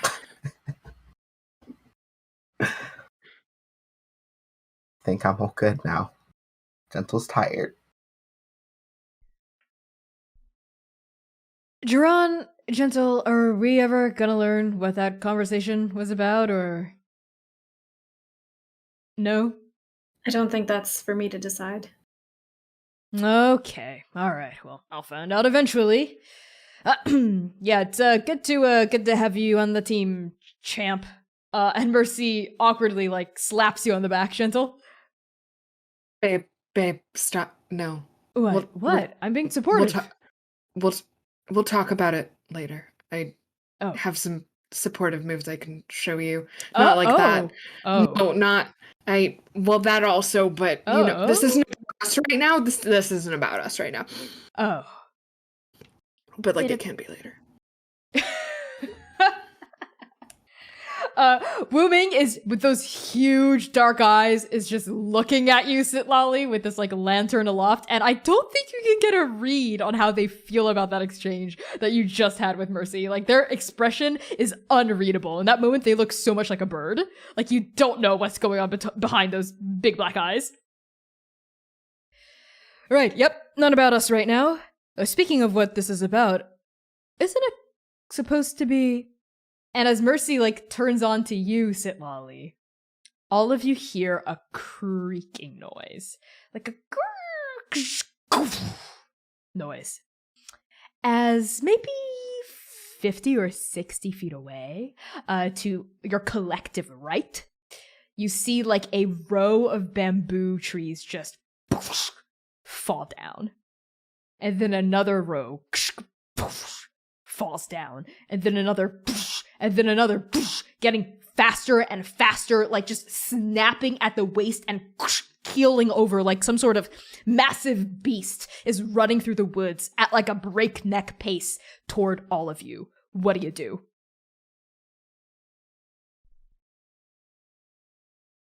Can I see anything? Make me a perception check, Sitlali. Sure thing, buddy. Let's see.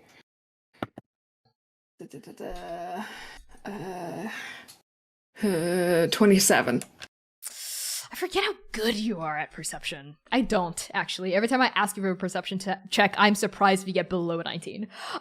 Yeah, you see darkness begin to sort of waft its way over the already starless sky. Like, if the sky was black, this darkness is so dark that it's purple.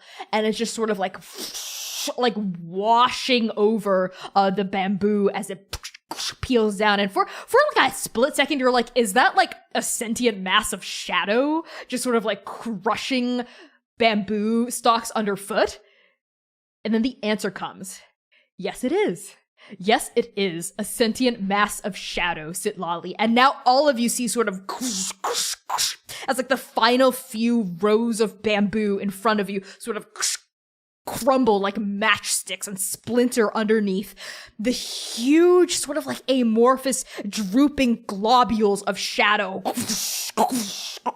Like a huge sludge or something. And I think all of you kind of think of the empty monster that was fighting Unmei, like way back when, like for half a second, almost like an oil slick come to life.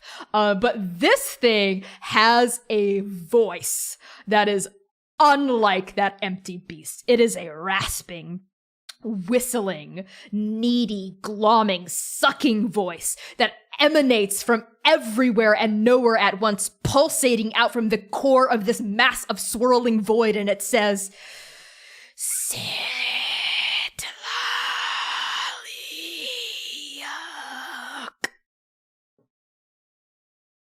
and this wall of shadow, this tidal wave of void, looms there as maybe like 3 or 4 stories tall, casting a massive shadow over your group. And the warmth that had like suffused your group's energy after like Gentle's like cute little confession is like dissipated, washed away, disbanded, like a candle blown out by a gale force wind.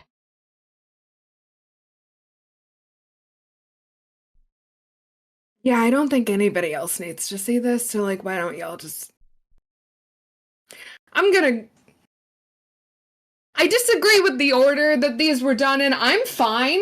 And I'm just gonna start walking towards it with my shield out. You're so funny. calling out toward the 8, being like, I'm not the most emotionally unstable here. You take out your shield and you stride toward Lonely.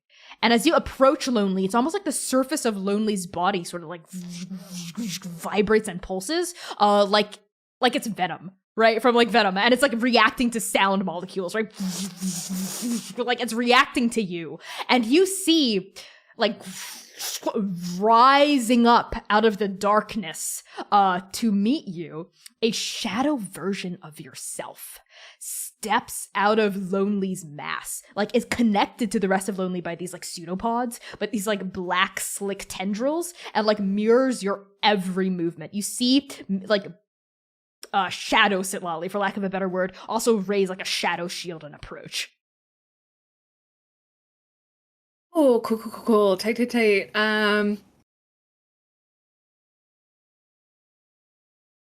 I will look behind me to make sure that everyone is not paying attention.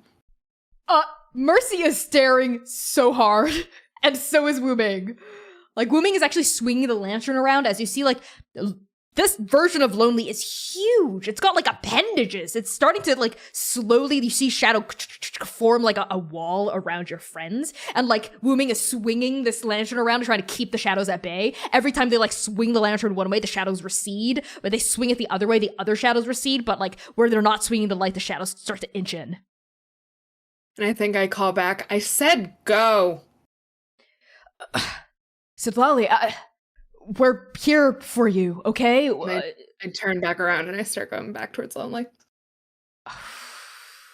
Okay. Sitlali, as you stride forward toward Lonely, and this little emissary of Lonely that is a reflection of yourself, slicked out of the central mass. This version of you, this void Sitlali, also strides confidently forward until the two of you are chest to chest. Sitlali, you are nothing without me. And every word that Lonely speaks punctuates the atmosphere with another layer of darkness. It's like every single syllable sucks a little bit more light out of the room. You think the Raven Queen loves you. You think she loves you. And that pointed she, you're not sure if Lonely's referring to the Queen or to Mercy. I'm the only one who can ever love you the way you deserve.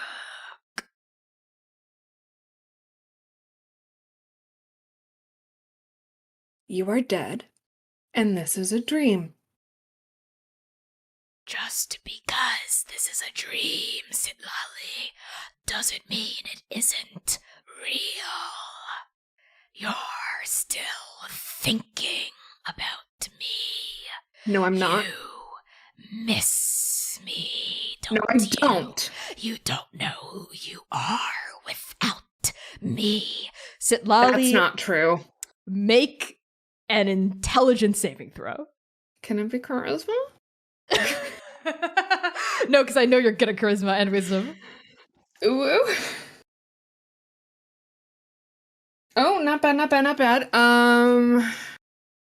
19. Okay, I think this is what happens on a 19. Because DC was pretty high, but you did get also a high save, so I think this is what happens. As Lonely speaks, this version of you, this void version, begins to move on its own. And as it does, you feel yourself also moving. Like your body mirrors what Void Sitlali is doing. And I think you're fighting against it, obviously, duh, right? You're fighting against it, and it's sort of like jittery, right? But as they move like liquidly and like fluidly, you are like sort of forced to move along to it as well. But you're fighting every inch of it, like every centimeter of the way. And like the rest of your friends see this happening. It's almost like Lonely's trying to take over again, right? Get back in the driver's seat. Tell you how to live your life, Sitlali.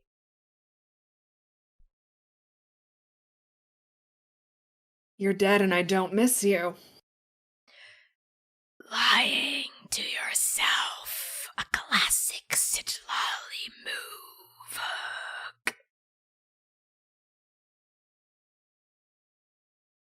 You want a classic Sitlali move? A classic Sitlali move is unpredictable, bitch. And I pull the dagger from my boot and I stab myself in the chest.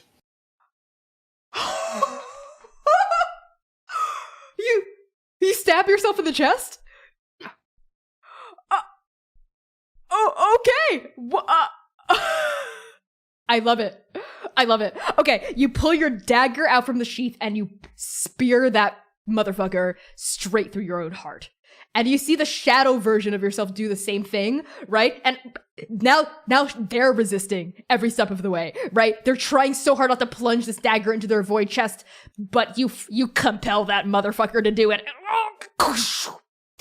And as the dagger goes through, all of you see this like huge mass of void that has been like closing in closer and closer on Geron and Gentle and Wooming and Mercy, just vibrate and pulse, right? Like black paint that's been poured on top of a snare drum and then beaten to death with a stick, right? Just vibrate and pulse and leap off of the surface. And you hear like Lonely's pained, angry, pissed off voice just go, No, what do you think you're doing? Sitlali, no, you need me. You don't know who you are. Without me, I can show you who you are. Just let me in. Again, Sitlali, as long as you want to let me in, I can come back. Sitlali, don't you know I can come back? Stop stabbing me.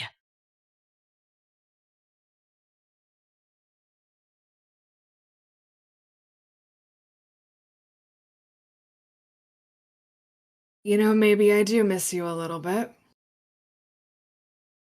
See? Then stop hurting yourself. Stop hurting me. Stop hurting us. We can be whole again. Sitlali, I drive the dagger deeper. No.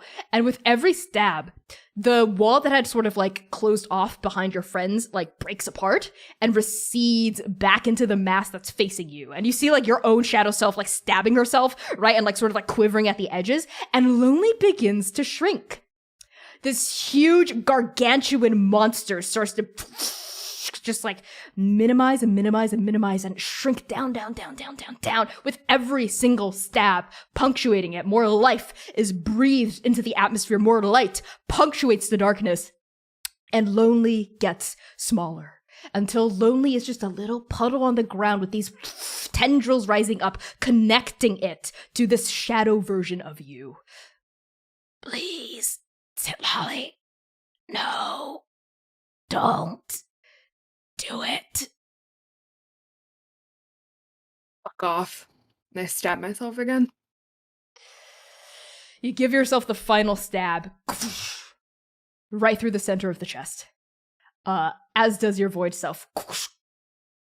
And tell me, Sitlali, how does Lonely die?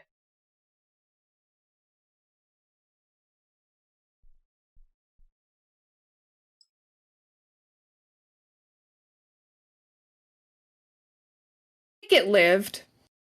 Pitifully.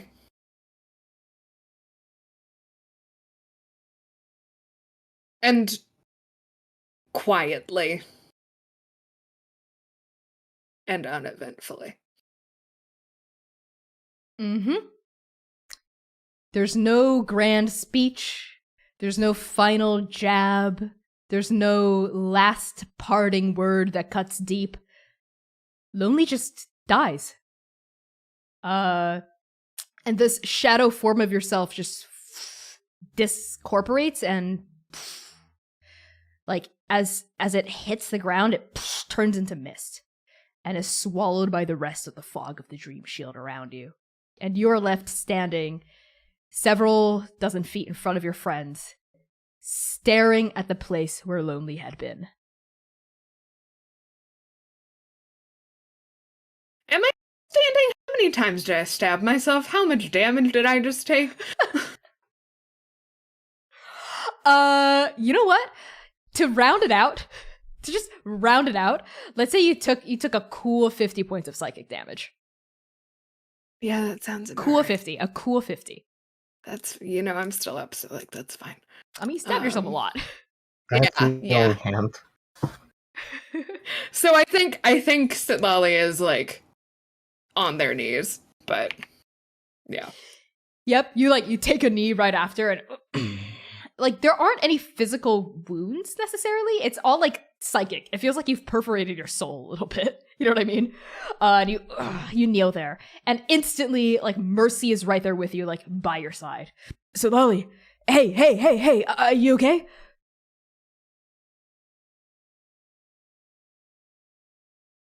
Okay is a weird word. Uh-huh. Right. I mean, like, are you on death's door? You just sort of stabbed yourself a lot. I mean, aren't we always kind of on like death's door? Like, Okay, you're fine. Yep, okay. And Mercy, like, leans it, like, is, like, holding you, I think, like, in her big, strong arms. And she just, like, squeezes you tight against her chest and hugs you. I allow it. Geron, gentle, get over here. No, we don't have to do the group hug again. Like, Geron wait. walks over and hugs Lolly. Do you just want me to heal you? I don't have to hug you if you don't want. You can hug me. It's fine. Whatever. I will also do healing hands into the hug. I told you all to leave. There's a group hug moment, and again, Wooming clings on somehow, finds purchase on Geron's like hair or something, and like all of you hug and like just are wrapped up in each other's arms, right? Gentle, just really quickly tell me how much you heal Silali for. 9. Cool. Okay, you get back 9 points of health. And I was like, this hug starts to dissipate. So does the mist around all of you. The mist just sort of starts to recede, right? And it's Wooming who lets go first and swings the lantern around. Oh, good. That was the last of the dreamscapes. We should be out of the dream shield now. There shouldn't be any more complications. And she sort of trails off as the mist parting reveals a campfire some 25 feet ahead. And sitting around this campfire are Geron, Gentle, Sitlali, Mercy, and Bud. Yourselves. You're sitting around the campfire. You are laughing with each other. There's some sort of meat roasting over the pit, right, of the fire. You've got flasks of alcohol out. Like, Geron is sort of, like, laughing at something that, like, Sitlali clearly must have just said. And Gentle has, like, a cup of tea between their hands. And Mercy has, like, one arm around Sitlali, you know, and is, like, holding her close. And, like, Bud is there and, like, sort of dozing and ambiently nipping at Gentle's, like, feet for more treats. And Gentle, like, sort of, like, throws more treats at Bud every now and then. And as all of you, like, see yourselves 25 feet ahead, stepping out from behind a copse of bamboo trees is Oka. Who's sort of, like, zipping up their trousers, and all of you sort of, like, hear Mercy say, "Hey, you have a good piss?" And everyone sort of, like, laughs, you know, like, around the fire, and Oka just sort of grumbles something grouchy and comes in and, like, sits on a log next to Geron. And Geron, you see yourself, like, lift up an arm and, like, hold Oka, like, around the shoulder. And Oka just sort of, like, softens against you and, like, rests, like, a shortcut head of hair, like, against your shoulder. Is Oka here? They were always the least stable of all of us. What is that? Is that us? Are we still Wooming? I thought we were out of the dream shield. Oh, this very rarely happens. What? Well, why don't we go look? What very rarely happens? Well, come on now, come on! And Wooming starts, like, hopping forward. I'll keep up, yeah. I think Geron is the last one to move. I think they're too busy watching this scene to want to look away. You're the last to move. You see your friends take off, and maybe that shakes you out of your stupor when you realize you've been left behind, and you follow your friends. And Gentle, because you're so fast, I think you're the first to arrive on the scene. Followed maybe by Sitlali and Mercy and Wooming. And as soon as you get within maybe, like, 10 feet of everyone, yourselves pause in, like, some bawdy campfire story Mercy's telling. And all of you, like, pause and, like, look up at, like, the rest of you approaching, right? And, like, on, like, your mirror images looking up at the rest of you approaching, like, you see, like, expressions of, like, "Oh, there you are, come on in," like, as, like, these dream versions of yourself start waving you in. But Gentle, as you take another step forward, they dissipate into mist. But this mist sort of, like, sparkles and, like, leaves a warm residue behind.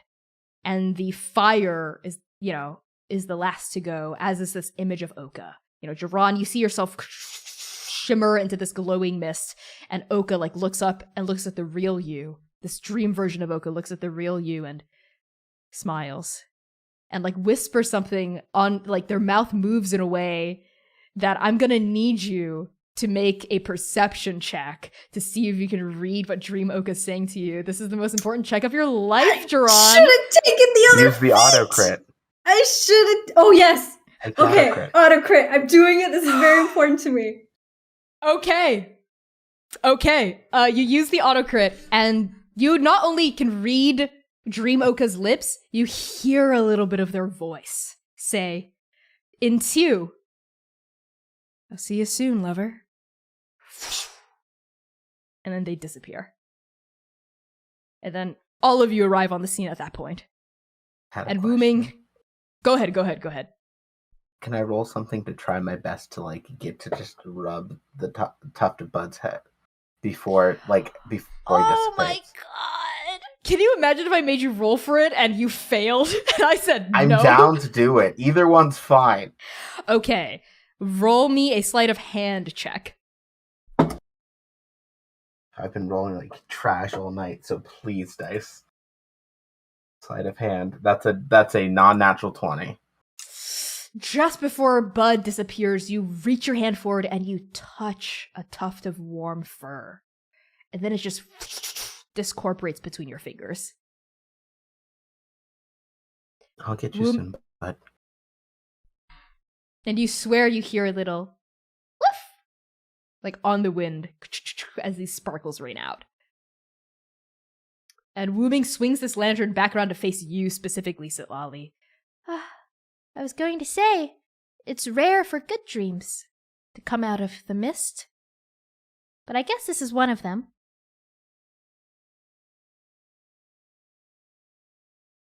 Well, whose was it?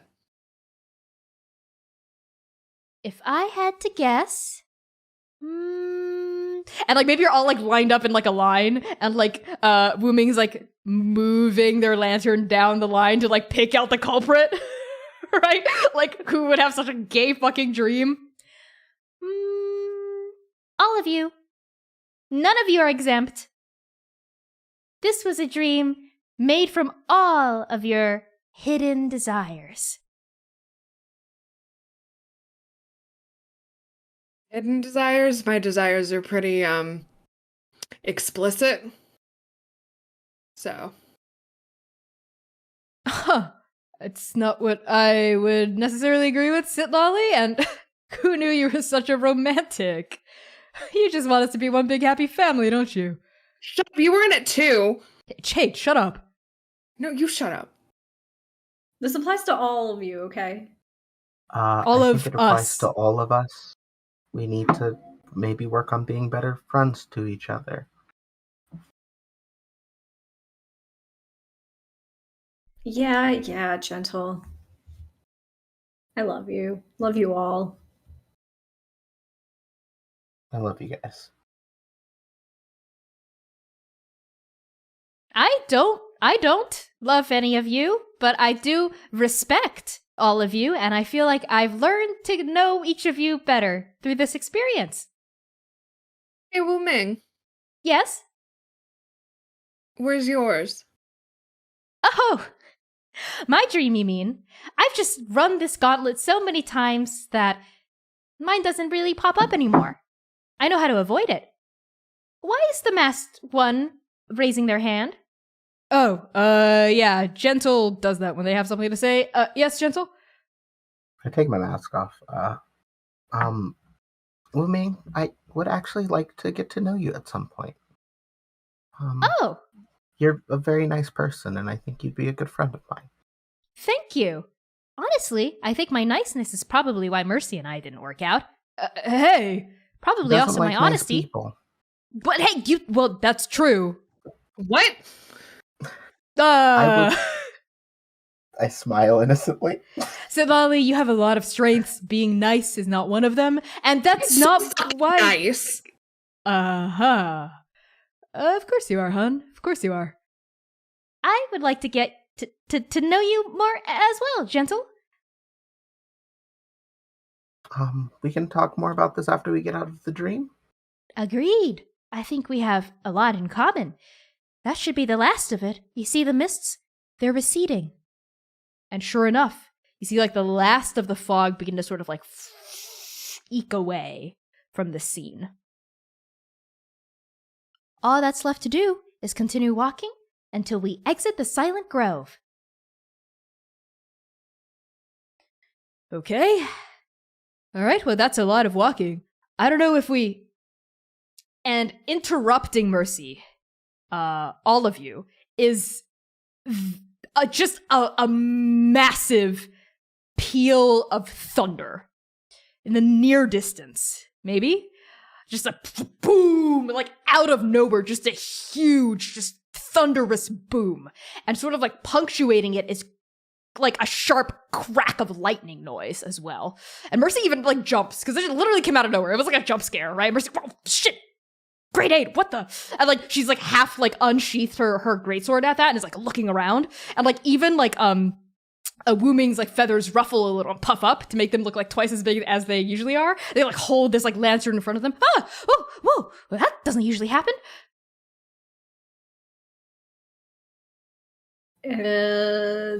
Are we out of the dream shield now? Yes! Yes, we are. We're back in our bodies. I know it, but what was that noise?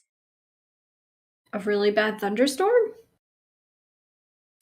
As maybe the three of you are like standing there for a moment being like, what was that noise? Mercy's pouch begins to shake. What the? Grade 8, what now? And Mercy lets go of her greatsword and starts like trying to like stabilize her pouch, but shooting out of like the top of the flap is the entire vial of Unmei's water. Just, it's like the water is like forcing the vial to go up and out. And as it shoots out into the air, the glass vial explodes. And the entire rest of the water shoots straight forward, like slicing a path through the grove. Okay. All right.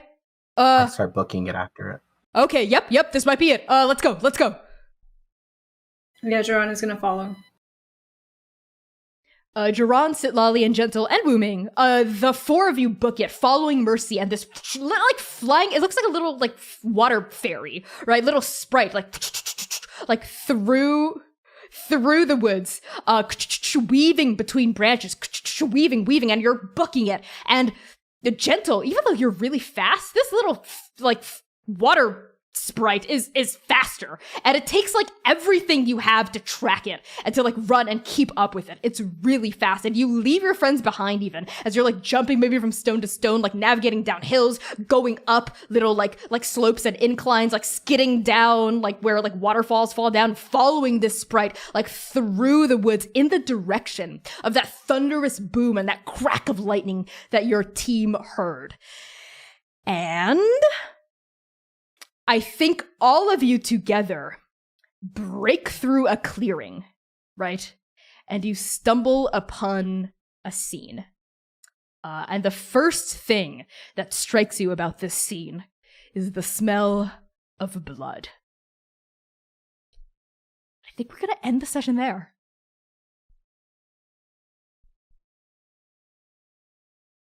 Okay, so thank you all so much for tuning into the penultimate episode of the Hounds of Mercy versus Andake. Tune in next Tuesday for the final episode. We've been trying to find Oka for 8 episodes. Will we finally find our grouchy, awesome art blood hunter? I've been your GM and executive producer, Connie. My pronouns are they, he, and she. Find me on all the social medias, especially Twitter, at by Connie Chong. I'm going to pass along introductions to Quinn. Hello, I am Quinn. I have been your Sitlali for the evening. I use they, she pronouns. You can find me on Twitter at Quintastic_. Follow me and give me your money. Wonderful. Let's go to Humna.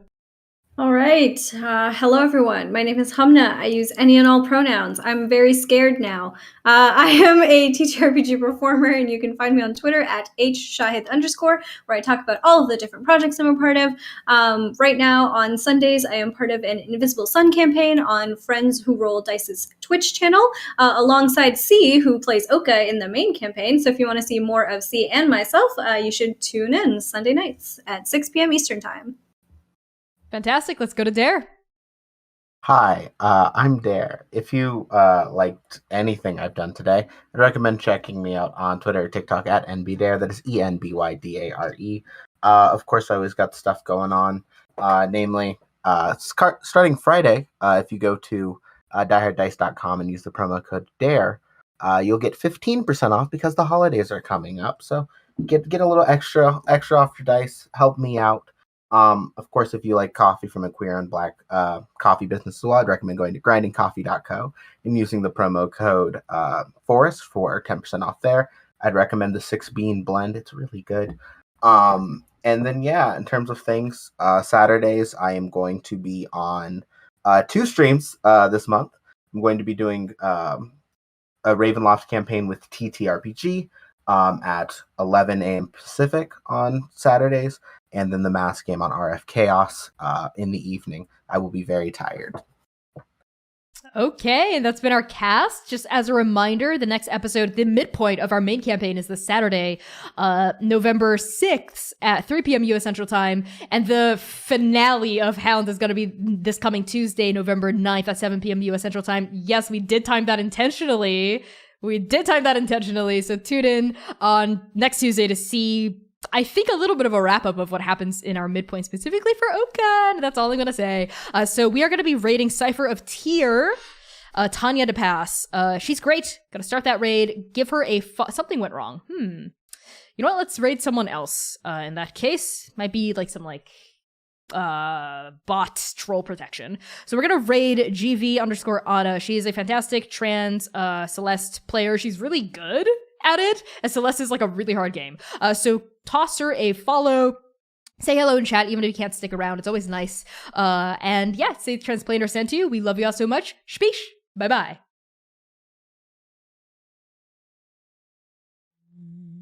Doom